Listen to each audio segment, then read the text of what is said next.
Pernah kebayang nggak sih kotoran hewan yang biasanya kita hindari ternyata bisa diubah jadi ladang uang yang ngubah hidup banyak orang?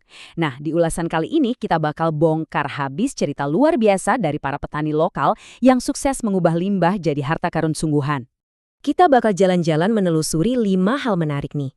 Mulai dari gimana limbah ini bisa bernilai puluhan juta, perannya sebagai solusi krisis pupuk kimia, rahasia di balik proses fermentasinya, trik jitu ngebangun bisnis ini dengan modal 0 rupiah, sampai ke mindset sukses para pengusaha kompos ini. Yuk langsung aja.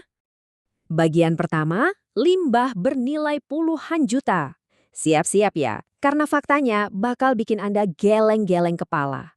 Dengerin deh apa kata salah satu pengusaha kita, Mas Aziz Budir Rahmat. Dia bilang, sebagian orang kotoran kambing ini menjijikan, tapi bagi kami, itu dapat menghasilkan rupiah. Benar banget kan? Di saat kita mungkin tutup hidung, mereka malah ngelihat peluang emas yang belum tersentuh sama sekali. Biar kebayang emasnya itu seberapa banyak, ada Mas Sigit Aris, pengusaha kompos lainnya yang sukses ngeraup omzet sampai 40 juta rupiah setiap bulannya. Bayangin, 40 juta per bulan dari sesuatu yang awalnya cuma dibuang-buang. Dan ini tuh bukan cuma proyek iseng di halaman belakang rumah loh. Buktinya, Mas Sigit ini bisa produksi 30-40 ton setiap bulan. Mas Aziz rutin ngirim 1.000 karung per bulan. Terus ada Pak Manto yang udah berhasil ngejual lebih dari 2.000 karung. Mereka bener-bener konsisten ngegerakin ribuan ton pupuk tiap bulannya. Gila kan? Lanjut ke bagian kedua, solusi krisis pupuk kimia. Kita bakal lihat apa sih yang sebenarnya memicu munculnya ide brilian ini. Jadi, gini ceritanya. Ada kondisi yang benar-benar nekan para petani kita saat itu.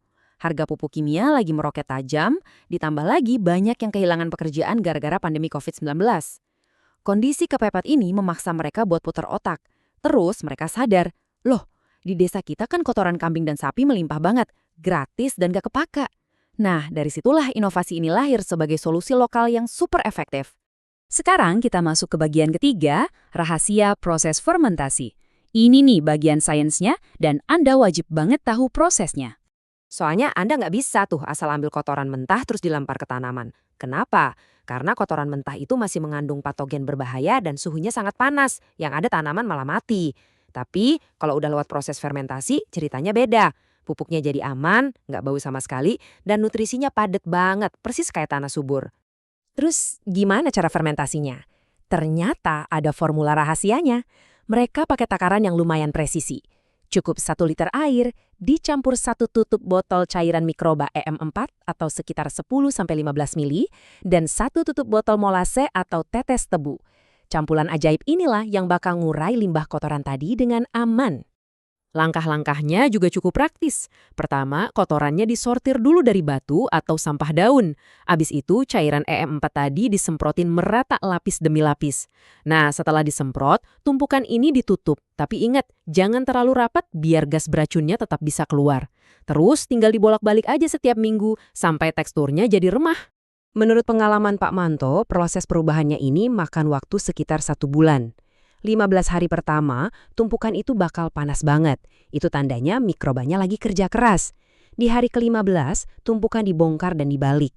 Nah, pas masuk umur 1 bulan, suhunya bakal turun dan warnanya berubah total. Dari yang tadinya abu-abu keputihan, jadi hitam pekat yang luar biasa subur. Masuk ke bagian keempat, strategi bisnis 0 rupiah. Ini nih yang paling ditunggu-tunggu buat Anda yang pengen mulai tapi mikirin modal. Percaya nggak? Bisnis ini tuh benar-benar bisa dimulai tanpa modal uang sama sekali. Contohnya Pak Manto, dia beneran mulai dari 0 rupiah. Cuma ngandelin bambu dari hutan dan urunan plastik dari warga. Kalau mau agak modal dikit, bisa kayak Mas Sigit yang mulai dengan 300.000 buat bensin dan sewa mobil pickup. Atau kalau udah ada dana lebih, bisa langsung ngegas kayak Mas Aziz. Sedia modal 7,5 juta buat beli bahan baku dan mesin giling. Fleksibel banget kan?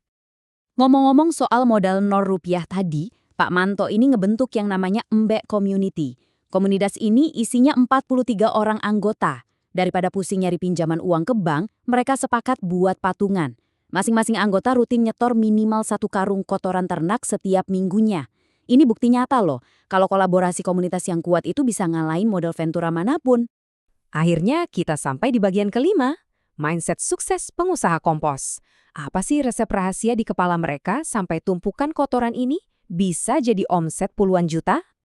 Ternyata, sukses mereka ini bukan cuma karena keberuntungan, mereka jalanin bisnis ini dengan sangat profesional.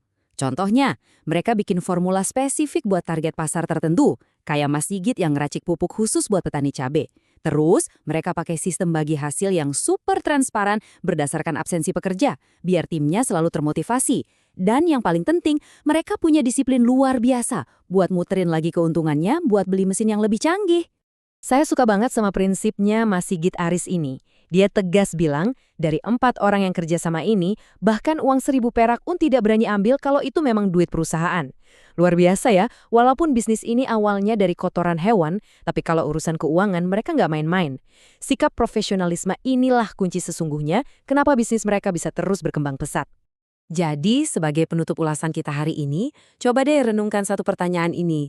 Bahan atau barang buangan apa sih di sekitar Anda saat ini yang diam-diam cuma nunggu buat disentuh dengan proses yang tepat, buat berubah jadi emas? Pikirkanlah dan siapa tahu ide berlian Anda berikutnya udah ada di depan mata.